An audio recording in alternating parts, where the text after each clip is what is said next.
TV nessa sexta-feira, dia 29 de janeiro, e hoje temos aí um debate em torno do vazamento de mensagens em relação à perseguição contra o Lula.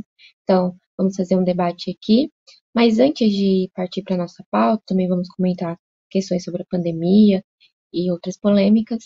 Lembrar os companheiros, verifica aí se você já curtiu esse link da CLTV, compartilha também nas suas redes sociais, manda aí no grupo do WhatsApp, divulga aí para o pessoal que tem uma TV independente e revolucionária aqui no canal, aqui no YouTube. Também lembrar e convidar os companheiros, além de nos ajudar na divulgação, nos ajudar financeiramente. Você pode, pelo chat, contribuir com super chat, com super sticker, e também você pode tornar-se um membro do nosso canal. Como membro, aí você contribui mensalmente para que nossa TV continue aí no ar 24 horas e consiga aí cada vez melhorar o seu estúdio, melhorar a qualidade da nossa TV. Bem, esses são os recadinhos de sempre, que são importantes aqui para o nosso canal.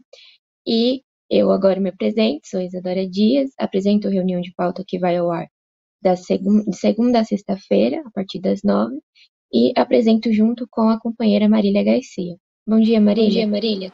Bom dia, Isa. Bom dia a todo mundo que está assistindo aqui o reunião de pauta de hoje. É um prazer estar aqui de volta na nossa TV Revolucionária Independente. A gente sempre convida todo mundo a se inscrever aqui no canal e também, como estava vendo aí, a Universidade de Férias do Partido, a gente convida todo mundo a assistir o curso sobre o stalinismo, uma análise marxista, que está sendo ministrado pelo companheiro Rui Costa Pimenta. Ontem foi a 10ª aula, se não me engano, e nesse final de semana, nesse domingo, vai ter grupos de discussão em todo o Brasil. Não perca, é imperdível, ainda dá tempo de se inscrever em universidademarxista.pco.org.br e participar dos grupos de discussão. Bem, eu acabei de receber aqui da produção, que foi a 8ª aula da Universidade Marxista. Bem, eu acho que é isso, né? Vamos para as notícias. Bem, eu só queria acrescentar, Marília, a questão do grupo de estudo, que agora serão todos os domingos. Eu acho que tá vindo um eco, Marília, se você puder desligar o seu áudio. Pronto. Agora o partido decidiu, antes os grupos de estudo estavam acontecendo de 15 em 15 dias, mas dada a demanda aí de mais perguntas, a necessidade de mais discussão, os grupos de estudos acontecerão todos os domingos.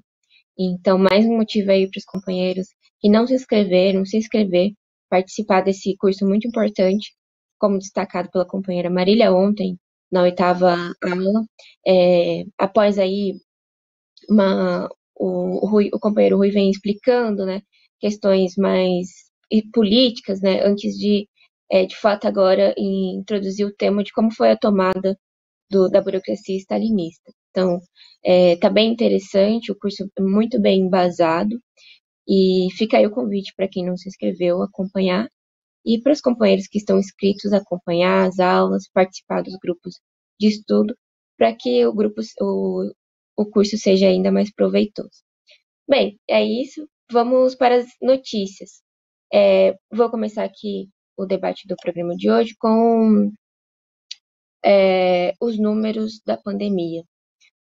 Nas últimas 24 horas, o Brasil registrou 1.439 mortes pela Covid-19. Então, chegamos aí, pelos números oficiais, né, que são subnotificados, o total de 221.676 óbitos por Covid-19 aqui no Brasil, desde o início da pandemia.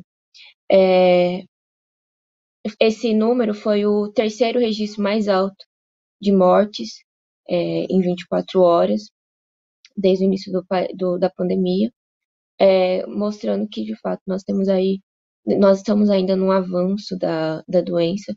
Inclusive, há alerta de que a mutação encontrada pela primeira vez em Manaus, ela é mais contagiosa e ela já foi detectada em outros estados.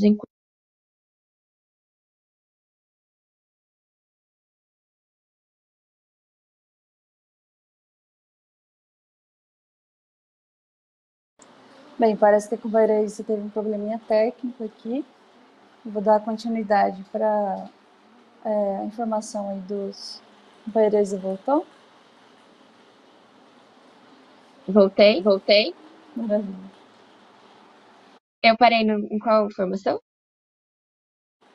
Sobre a questão, você estava falando sobre os dados da pandemia. Isso. Bem, das mortes, então, foi o terceiro registro mais alto desde o início da pandemia. Somamos agora 221.676 óbitos pelos números oficiais subnotificados e novos contaminados.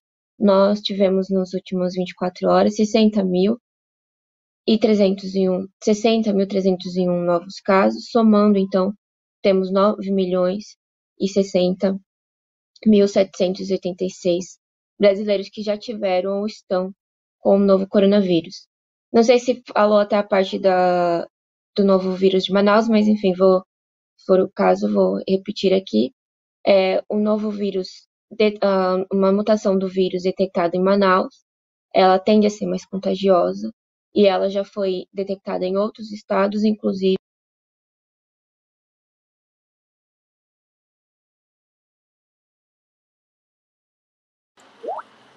Parece que a internet não está ajudando muito a companheira Isa. Bem, Pode voltou de continuar, novo. Marília. Pelo que ela estava falando sobre a situação de Manaus, né? É importante destacar que com a nova cepa do vírus, pelo que a gente está vendo, ela já chegou aqui em São Paulo e ela já existe em outros locais do país também. É uma cepa mais... ela se difunde de forma mais rápida do que as outras e ela pode significar um risco aí, porque ela é resistente às vacinas que foram criadas, né? Quer dizer, e além disso a gente tem 3 novas cepas aqui na América Latina, em 12 países, e fora isso, em outros países do mundo, a gente também está vendo aí surgirem novas cepas do vírus. Eu acho que é importante colocar isso daí porque isso exatamente coloca em xeque a questão da vacinação demorada, né? Quer dizer, demorou muito para ter vacina e agora tem novas cepas do vírus. Também tem a questão, a informação boa de que estão desenvolvendo um antiviral para o vírus, quer dizer, aquele que, como a gente já chegou a citar aqui, ele não vai causar imunidade nas pessoas, mas ele reduz aí os danos do próprio vírus no organismo, o que de fato, de forma consequente, reduz os casos graves do vírus, o que é muito positivo para evitar, para reduzir a mortalidade pelo coronavírus. Bem, eu acho que essa é uma questão essencial para a gente discutir. A gente também pode discutir sobre os números da pandemia em nível internacional. O Brasil, como a companheira Isa falou, está aí com um recorde de número de mortos, com 1.400 mortos nas últimas 24 horas. É o terceiro país com maior número de mortos nas últimas 24 horas. E logo em seguida do Brasil, a gente tem o próprio México, que também está aí com um enorme número de mortos, sempre em primeiro lugar, né, para destacar, né, os Estados Unidos, que também está aí com uma situação da pandemia praticamente fora de controle, né? Importante colocar isso daí porque exatamente é essa situação que o Joe Biden vai ter que lidar ali nos Estados Unidos, agora no governo dele. Bem, companheira Isa.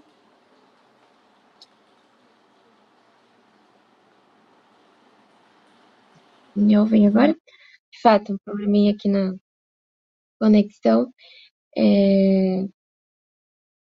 Bem, acho que é importante destacar, né, a questão da vacina, porque se a gente já tem discutido que a vacina apresentada pelo Dória, ela tem 50% de eficiência, e tem aí toda a questão de vacinar a população, agora a gente vai ter que lidar aí com uma nova mutação aí do vírus e que coloca em dúvida, em incerteza, né, a questão da vacinação. E esse é o resultado de ter deixado, dos governos terem deixado a pandemia solta, né? Porque não teve um controle aí desde o início. E aí, tudo solto, né, acaba gerando aí novas mutações. Depois dessa mutação, pode vir uma nova, né? Uma situação bem complicada. Inclusive, destacar uma notícia também que eu vi aí na imprensa, sobre o Mandetta. O Mandetta aí a gente já comentou ontem aqui na reunião de pauta, a questão do Mandetta ser uma outra opção aí para os golpistas, e de fato agora ele está sendo destacado na imprensa porque ele está se mostrando aí preocupado com a situação do novo vírus. Então na imprensa divulgando que ele está alertando aí que em 60 dias nós poderemos ter aí uma mega pandemia. Mas só para lembrar, o Mandetta esteve no início do Ministério da Saúde e ele poderia ter feito alguma coisa para que agora, nessa situação que ele próprio está alertando de ter uma mega pandemia, ele não fez nada. Não teve uma política séria de combate, não teve fechamento dos aeroportos para que o vírus não chegasse com mais rapidez no Brasil, enfim, inúmeras outras medidas, mas aí depois ele saiu, né, do governo como uma oposição ao Bolsonaro, e agora também parece que tentam desenvolver isso, né, de que como ele está anunciando aí a mega pandemia, mostrando-se um cara preocupado e oposição do Bolsonaro.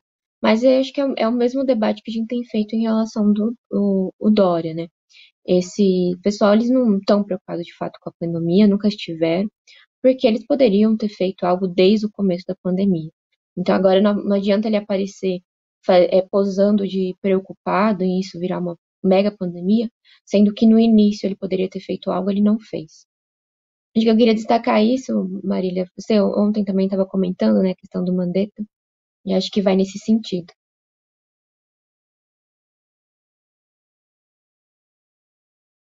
É tudo um jogo de cena. É exatamente essa questão do Mandetta. Tem que falar que o Dória ele já está meio queimado aí com as medidas que ele vem tomando aqui em São Paulo, inclusive perseguindo os velhinhos, cogitando de tirar o auxílio dos velhinhos de transporte. Quer dizer, uma série de medidas que são as medidas naturais do próprio Dória, né? A gente tem que lembrar que a prefeitura do Dória foi uma coisa assim super direitista. A gente tem que lembrar também que, por exemplo, em 2018, no massacre que aconteceu ali aqui na Grande São Paulo, o que ele fez foi agradecer aos PMs por terem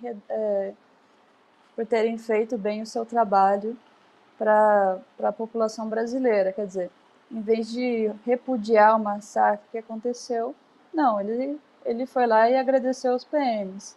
Quer dizer, é a semelhança do Witzel de ter agradecido, de falado que atirar na cabecinha, né? Quer dizer, agora o Dória tenta se pintar aí de grande, de democrata e tudo mais, mas na verdade ele é um fascista.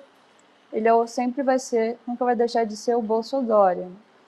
E agora, nesse sentido, ele tem sido questionado aí como candidato pelo próprio partido dele, e já estão cogitando um outro candidato, o próprio Mandetta, para 2022. O Mandetta saiu aí, como a Teresa falou, saiu visto como oposição ao Bolsonaro e tudo mais. A esquerda mesmo fez toda uma campanha em torno do Mandetta. Mas é o que a companheira Elisa falou também. Né? se fosse para fazer alguma coisa, ele já teria feito. Não é que ele não tivesse poder nenhum no governo Bolsonaro. O Bolsonaro tinha uma posição política e ele não tinha uma posição política oposta ao Bolsonaro nas questões essenciais. Por isso mesmo, ele não realizou nada que fosse essencial para a superação da pandemia aqui no Brasil.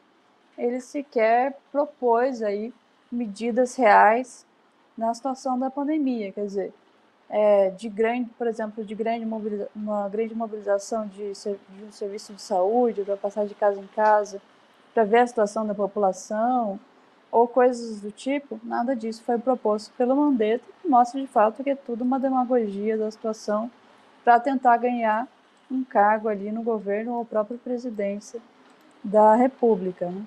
Eu acho que essa questão é essencial. Isa, tá por aí?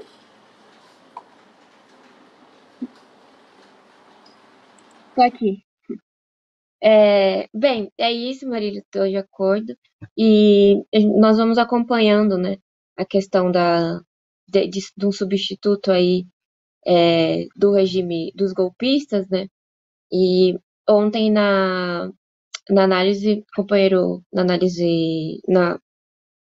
na live no DCM, o companheiro Rui Costa Pimenta alertou sobre uma situação que eu acho importante a gente também já começar a debater aqui no reunião de pauta, de que o Fernando Henrique Cardoso teria aí dado um sinal de que se a burguesia não encontrar mesmo uma oposição ao Bolsonaro, eles vão acabar votando aí, apoiando novamente o Bolsonaro.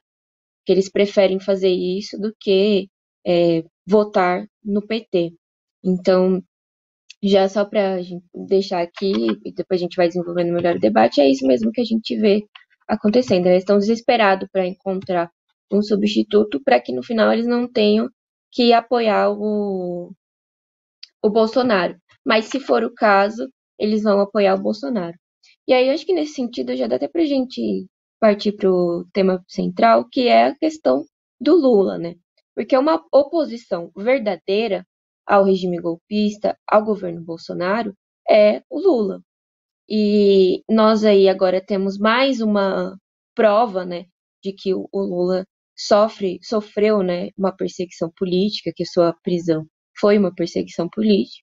Como se assim, a gente não tivesse mais prova, né? O próprio Temer já se pronunciou aí dizendo que de fato foi um golpe. E mesmo assim, parece que um setor aí da esquerda, não sei se por falta de análise política ou por muita sem vergonhice, né, não leva a sério essa questão do Lula e não faz uma campanha forte mesmo em torno do Lula. E esse vazamento aí das mensagens prova essa perseguição e prova que o papel da esquerda tem que ser pela liberdade, pelos direitos políticos de Lula e sua candidatura em 2022. Porque senão a gente vai ficar vendo aí essas manobras da direita, né, de conseguir um substituto, uma oposição ao Bolsonaro que pareça menos pior, mas no fim vai continuar levando adiante a política dos golpistas. E a esquerda vai manter a reboque da direita se não ter uma política séria em torno da questão do Lula. Bem, Marília, passo para você que tem aí mais informações sobre o vazamento. Primeiro, né, a gente tem que falar que as mensagens já tinham sido vazadas há um tempo e exatamente a defesa do ex-presidente Lula estava tentando fazer com que essas mensagens eles tivessem acesso às mensagens para a própria defesa do Lula. Foi concedida o acesso a essas mensagens e também sendo concedida para a defesa do Lula veio a público, né? E a gente vê que é tudo um absurdo. A gente vê nas mensagens, tem uma série de conversas entre o Moro e o Dallagnol, mostrando de fato que o Moro estava orientando o Dallagnol para ver qual que seria a acusação, qual seria a, a alegação que seria mais verossímil ali no processo. A gente pode ler alguns trechos, por exemplo. Deixa eu buscar aqui um trecho. Aqui ele fala que o Moro fala: talvez seja o caso de impedir Léo Pinheiro de depor sobre fatos alheios ao seu caso, no interrogatório, orientando ele a procurar o MPF, caso queira relatar fatos estranhos ao processo. Estamos suspeitando de que ele poderá querer forçar uma colaboração sem acordo, ainda que fajuta, que pode ser um tiro no pé até em relação a outros casos, e buscar diminuição da pena na cadeia recursal. Sugerimos a possibilidade de que não considere relatos para fora dos autos. Isso quem escreveu foi o Moro escrevendo para o Dallagnol, quer dizer, exatamente orientando a acusação, quem que ele deveria usar ali para acusar o Lula. A gente também fala que o Moro fala de qual MP que o Dallagnol deveria usar. Ele fala que ele precisaria da MP número 50.46.15.954.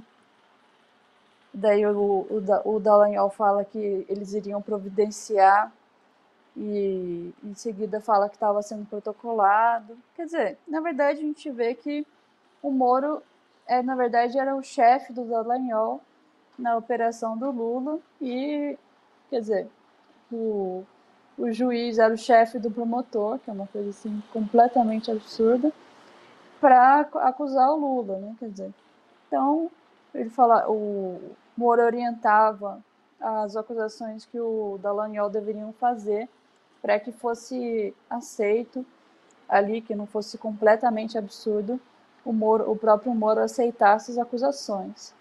Isso daí mostra, a gente poderia ler uma série de outros exemplos aqui, mas acho que não cabe no horário. De qualquer jeito, os companheiros podem aí acessar na imprensa, que está sendo amplamente divulgado. Mas acho que o comentário final sobre essa questão é exatamente que é tudo, como a gente já sabia desde o início, esse processo é um processo farsa, né? Quer dizer, um processo que visa perseguir politicamente não só o Lula, mas toda a esquerda. E finalmente o Lula não poder concorrer às eleições, ser inelegível por conta de um processo desses, é uma coisa assim completamente absurda. É importante destacar que esse processo ele é do triplex, né?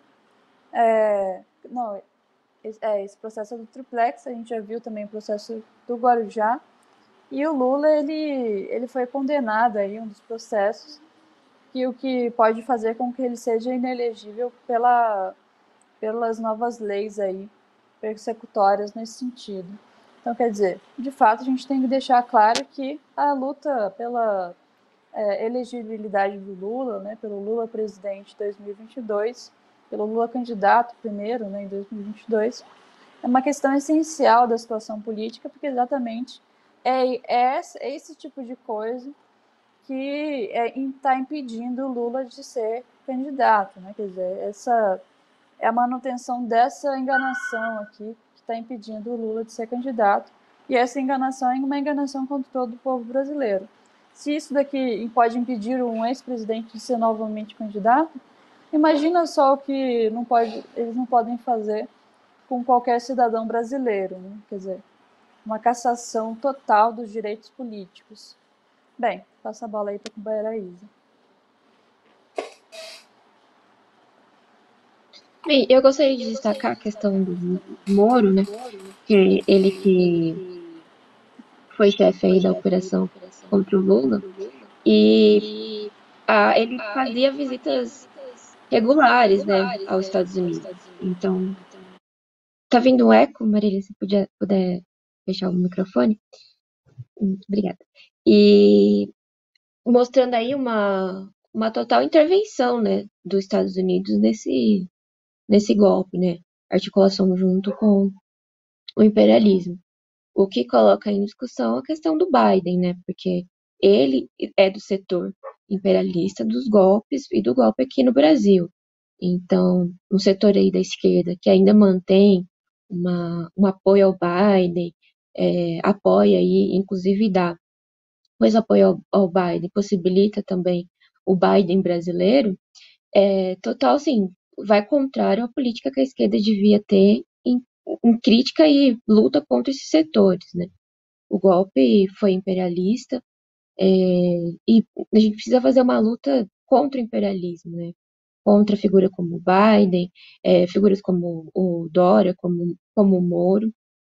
Enfim, só queria acrescentar a questão aí da articulação junto aos Estados Unidos. E a campanha do PCO, em torno à campanha da candidatura do Lula, é uma campanha contra o imperialismo, né? Contra o golpe de Estado. E por isso que nós vamos intensificar a nossa campanha política em torno aí da questão da candidatura do Lula, assim como nós fizemos contra a prisão dele, a luta contra o golpe, que desde o início o PCO já tinha essa avaliação, né? Que era um processo fraudulento, Lula não estar nas eleições também era outra fraude, e toda aí uma análise e uma luta contra essas articulações dos golpistas. Bem, acho que eu gostaria de destacar, Marília, a gente colocou aqui na pauta, né, a questão aí das mortes das pessoas trans. Saiu uma notícia aí que os assassinatos contra pessoas trans, eles estão acontecendo, diminuiu a idade das vítimas, né? Então, nós temos aí vítimas de ataque contra os trans, contra as pessoas trans, com vítimas com 13 anos. E aí, hoje, como é o dia aí da visibilidade trans, né, que trata-se apenas de uma demagogia, mas tem notícias destacadas aí na imprensa, e eu acho que com isso dá para a gente debater a questão do governo Biden. Ele tem colocado aí pessoas trans no governo, inclusive agora será autorizado pessoas trans no exército norte-americano, mas você vê, é totalmente uma demagogia, e também isso daí aqui no Brasil a gente vê também essa demagogia em torno das pessoas trans, mas na verdade prova que essa política de visibilidade e tal, ela não é uma política verdadeira contra o ataque contra as pessoas trans. Porque se fosse, a gente não veria que a situação tem se agravado contra esse setor. Pessoas são mortas mais cedo, e também tem uma notícia, né, que no ano passado uma mulher transexual foi morta a cada 2 dias. Então, do que adianta toda essa demagogia se essas pessoas continuam aí sendo totalmente atacadas, violentadas? Inclusive, essa, essa propaganda em torno desse setor não promove uma melhoria de vida de fato contra para essas pessoas. Tanto que elas são maiorias no. É, a maioria só tem como recurso de trabalho a prostituição, a maioria também é negra, mostrando que a questão é o regime capitalista, né? Essas pessoas aí são colocadas totalmente à margem, e essa política de, vamos colocar aqui no Big Brother uma pessoa trans, vamos fazer uma discussão aí sobre quem ou pode não se maquiar. No BBB, no Big Brother Brasil tem acontecido isso, o nosso diário, inclusive, até levantou uma matéria em relação às pessoas negras, porque colocaram vários negros no programa, para falsificar que teria uma melhoria na vida desse setor da sociedade. Mas, assim como o caso das trans, essa demagogia de colocar apresentador, colocar famosos, ou então, no caso mais é, explícito, né, do Biden, do governo Biden, quem tem colocado trans nos cargos, de fato, isso não muda nada a situação material, a realidade dessas pessoas. Passo para você, Maria.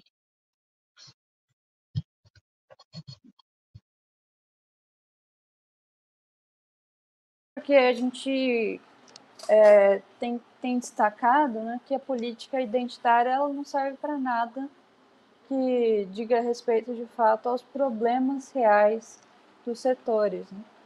A gente falou sobre a questão do Biden, a Isa agora falou sobre a questão do BBB, e é de fato, o Biden colocou uma trans no governo e tudo.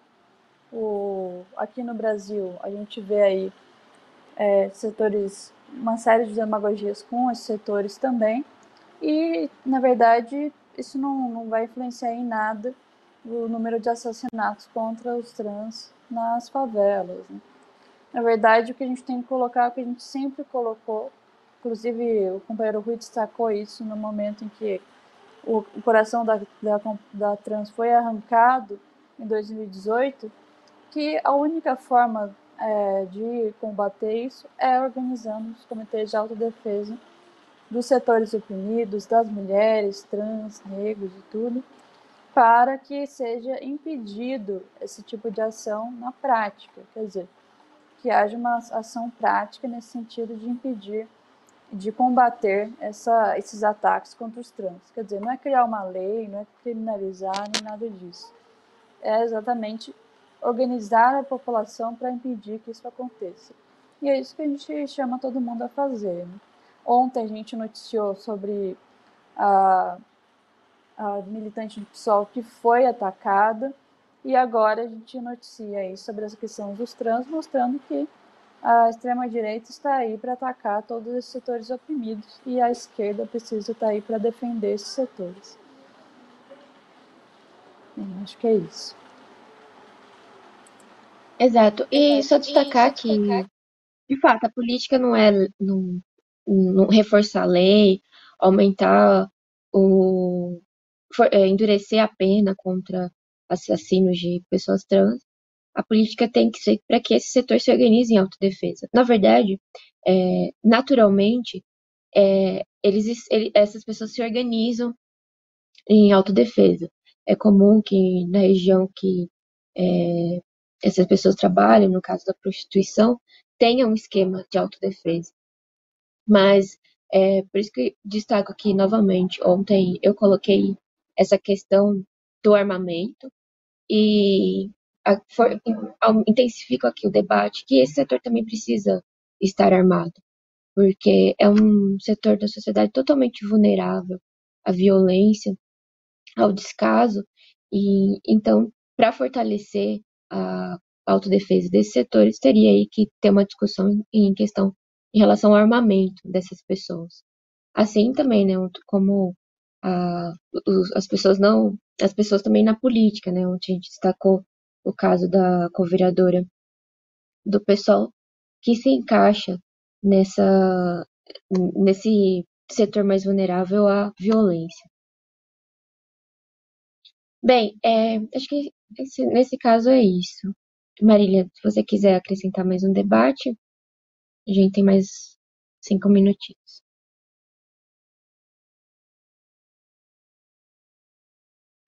Bem, eu acho que sobre essa questão, continuando rapidinho sobre essa questão da violência, né?